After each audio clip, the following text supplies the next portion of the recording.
We at the National Press Club condemn the appalling attacks 2 weeks ago carried out by Hamas terrorists against Israel. We extend our deepest condolences for the Israeli lives lost in these attacks and the inexcusable taking of innocent hostages, noting there are still 222 being held in Gaza at the moment. This address comes as Israel is in the midst of its response, exerting its right to defend itself, on which it is backed by many nations around the world. Many of Israel's supporters are also urging it to show restraint and minimise civilian casualties after the bombing campaign, which has happened already. There is also the broader concern of conflict escalating in the region. You can follow the conversation at Press Club Ost or hashtag NPC. Please welcome His Excellency Amir Maimon.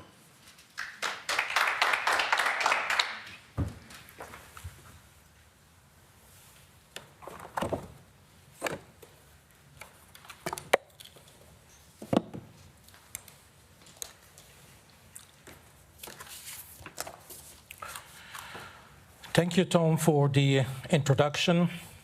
Before I begin, allow me to acknowledge the traditional custodians of the land upon which we meet, the Ngunnawal people, as well as their elders, past and present. 3 weeks ago, my wife and I were in Israel celebrating the high holidays with our children and grandchildren. On Thursday, October 5th, I drove down from Tel Aviv to Kibbutz Be'eri, where a memorial to the Anzac is located nearby. It is less than a kilometer from this memorial to the Gaza border and close to where one of my relatives was killed in 1949, not long after Israel's independence. This last visit to Be'eri will be imprinted in my memory forever.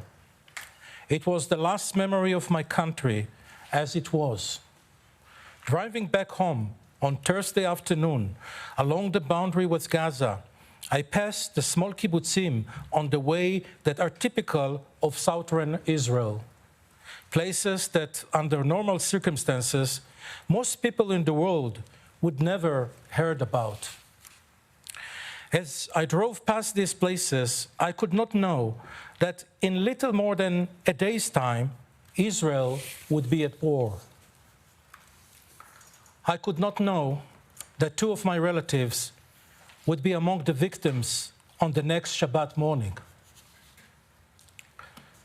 I could not know, nor could I ever imagine, the horrors that were in store for these places, which would change our people and our country forever. Our lives are currently divided into 2 time periods, the time preceding the 7th October and the time following that day. Israel is brimming with shock, pain and horror in the wake of the outrageous massacre perpetrated by Hamas on innocent civilians on the Shabbat morning, which was also a religious holiday. As I stand here, it is difficult for me to recount the shocking details of this terrorist onslaught, but we cannot look away. We must face the absolute evil to understand why Israel is determined to defeat this murder machine. Beginning at 6:30 on Saturday morning, over 1,500 terrorists broke into homes and gunned down whole families while they slept. They fired rocket-propelled grenades into bedrooms. Mothers hid their children in closets, desperately trying to keep their babies from crying. But Hamas spared neither women nor children. Using steel wire, they bound mother to daughter, grandmother to grandson, and burned them alive. Do not look away from this evil. You must know what happened. They decapitated babies with knife. They rape young girls. They cut open a pregnant woman's belly. They set fire to buildings, burning them to the ground while people were hiding inside. They attack young men and women celebrating at a music festival in a forest clearing. They hunted the fleeing revelers, shooting and killing them with inhuman cruelty. A few hundred young men and women were executed right there in the forest. Using unspeakable violence, they abducted entire families, including 6-month-old babies and terrified children whose parents had just been murdered in front of them. Some 1,400 Israelis were murdered in a brutal act of mass slaughter, minute by minute, over many hours. Were the murderers ashamed of their actions? Absolutely not. They enthusiastically documented the atrocities and broadcast them live. And during the mass slaughter, 222 people were violently taken from their homes to Hamas dens of darkness as hostages, including the elderly, people in their 80s, and small suckling babies seeking their mothers. There are those who describe these actions as animal behavior. This is incorrect. Animals do not behave in this manner. People who cold-bloodedly tortured entire families to death are not animals. They are depraved monsters. The horrific acts of October 7th awakened feelings of helplessness and fear in the collective memory of Jews, emotions that evoke the trauma of the Holocaust. In the consciousness of the Jewish people, the names of places such as Be'eri, Kfar Aza, and Re'im will be forever tainted with the same horrors as Treblinka, Sobibor, Auschwitz-Birkenau. The State of Israel was established to serve as home for the Jewish people, to ensure that Jews are never led to their death simply because they are Jews. Hence, the terrible shock now prevailing in Israel. Nobody smiles. There is only profound misery, sadness, and trauma. But there is also a strong feeling of togetherness and a deep inner conviction that we must fight against this organization of terror and defeat it, to eradicate the threat of annihilation hanging over our children. We did not start this war, nor did we seek it, but it is a war that we are determined to win. We are fighting for our home, for our right to live. The Hamas Charter blamed the Jews for all the ills throughout history, dehumanizes Jews, and rejects any political solution to the Arab-Israeli conflict. In many of its clauses, such as Clause 13, it states that there is no solution to the Palestinian problem except through jihad, meaning a holy war.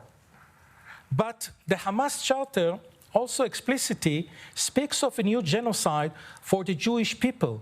Clause 7 calls for the murder of Jews in every corner of the world, quoting as follows, "The stone and trees will say, O Muslims, O servant of Allah, there is a Jew hiding behind me. Come and kill me." And that's exactly what happened. They came to kill. For many years, parts of the international community have demanded from Israel not to pay heed to what Hamas writes and what Hamas says, not to take their words and calls to action literally, to ignore its ideology and terrible rhetoric.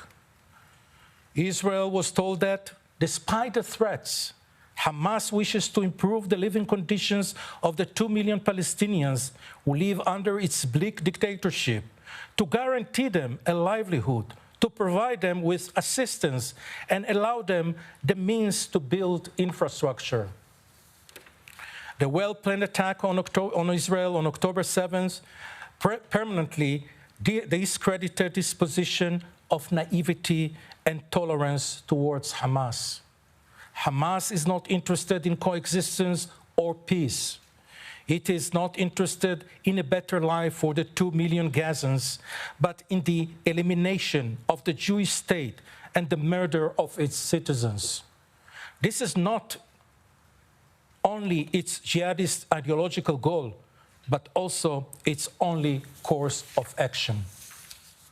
Hamas is ISIS, a Palestinian ISIS that unfortunately enjoys warm public relations and even the compassion of many in the West, including many in the media. Is there a more legitimate act of self-defense than when Israel attacks the Hamas terror organization to defend itself? Israel is not attacking the Palestinian people.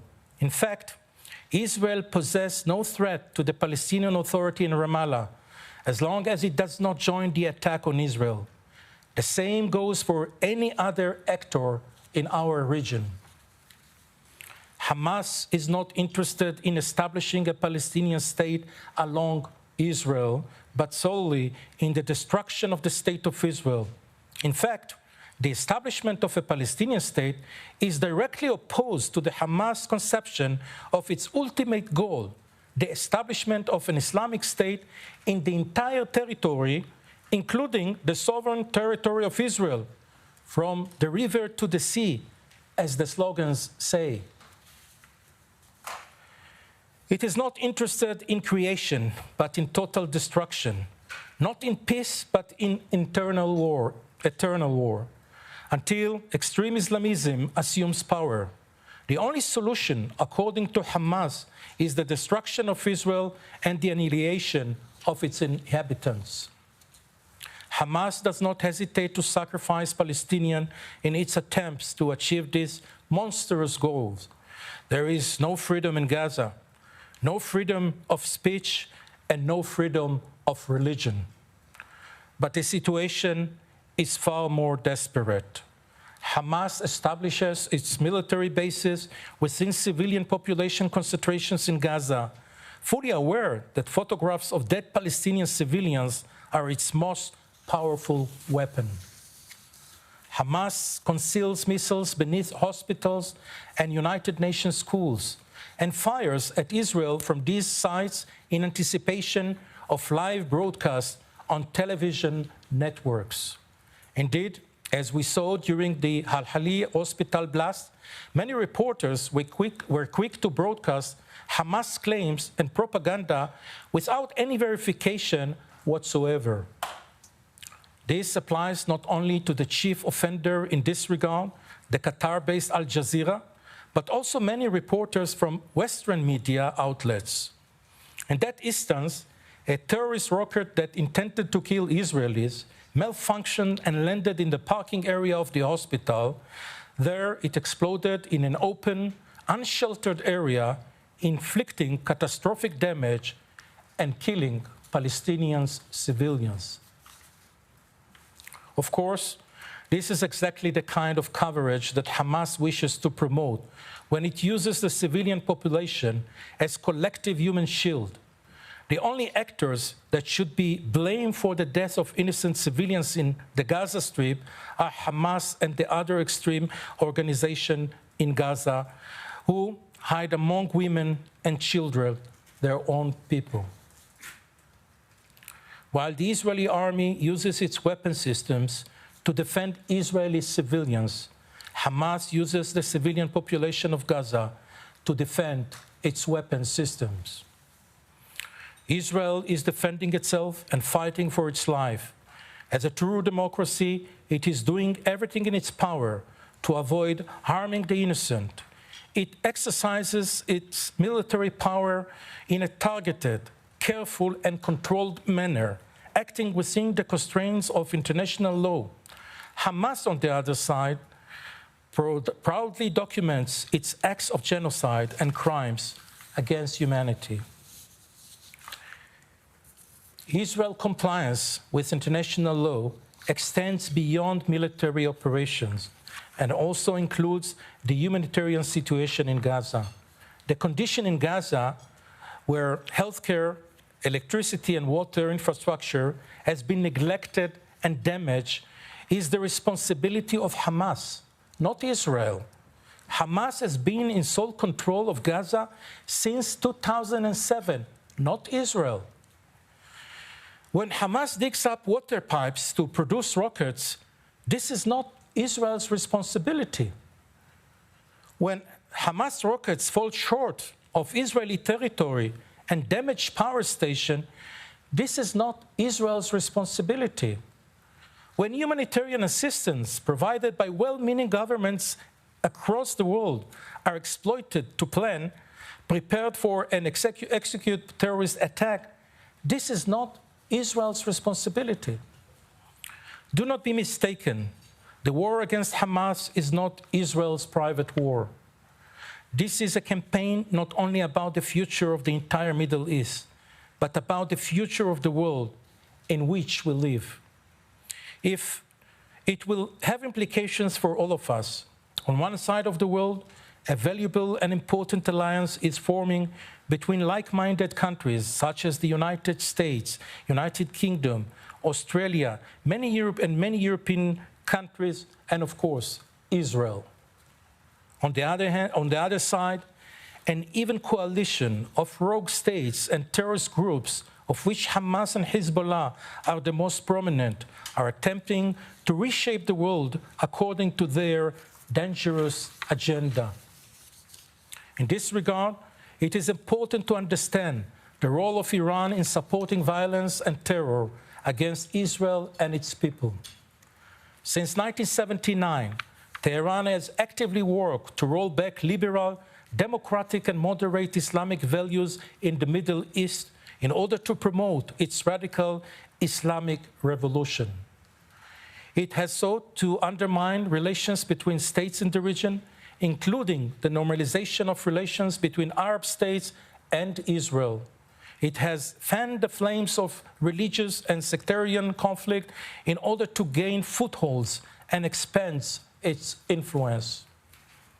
In the process, Iran has become the patron of terrorist proxy groups like Hamas, Hezbollah, and Palestinian Islamic Jihad, which it funds, trains, and equips with the goal of killing Jews and Israelis. Only days after the attack on Israel, Iran's foreign minister met with leaders from Hamas and Hezbollah in Beirut and foreshadowed military actions against Israel.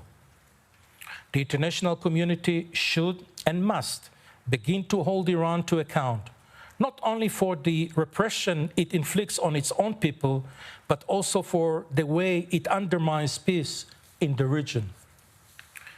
When President Biden visited Israel last week, he reassured us, "You are not alone. We stand by you." Israel was filled with pride when we saw and heard the President of the United States express his full support for Israel's right to exist in security and its duty to eradicate Hamas. Prime Minister Albanese, too, has been crystal clear that Australia stands with Israel and recognizes its inherent right to defend itself. Other world leaders expressed their solidarity as well, including the leaders of Great Britain, Germany, France, Italy, and more. In Israel's darkest hour, Australia immediately grasped the horrific significance of what occurred on October 7th, the momentous impact that tragedy has caused for Jews, for Israelis, and yes, for innocent Palestinians as well. While still in Israel, I received phone calls from Prime Minister Albanese, Foreign Minister Wong, and many other political leaders from both sides of the aisle. On October 16, a landmark motion was carried in the House of Representatives. It unequivocally condemned Hamas and affirmed support for Israel and our right to self-defense. Bipartisan political support for Israel is firm, and the bipartisan political solidarity with Israel in its darkest moment is beyond doubt. This bond is not new. It dates back to the days of Minister of External Affairs, Doc Evett, and the very founding of the modern state of Israel. And now, in Israel's time of need, the certainty of this bond is clearer than ever. I also take this opportunity to thank all Australians who hold Israel close to their heart in these terrible times. Thank you for your prayers, your messages of support, for turning out at vigils and rallies in support of Israel. From Turak to Townsville, the outpouring of spontaneous condolences and solidarity has been overwhelming. Our reality is now divided into a time before October 7th and the circumstances that now confront us. This reality obliges all of us to take action. To defend Hamas is to defend ISIS and Al-Qaeda. Anyone who follows this course of action will eventually bring these murderers into their house. Every one of us will have to decide where we stand on this moral crossroads. Thank you.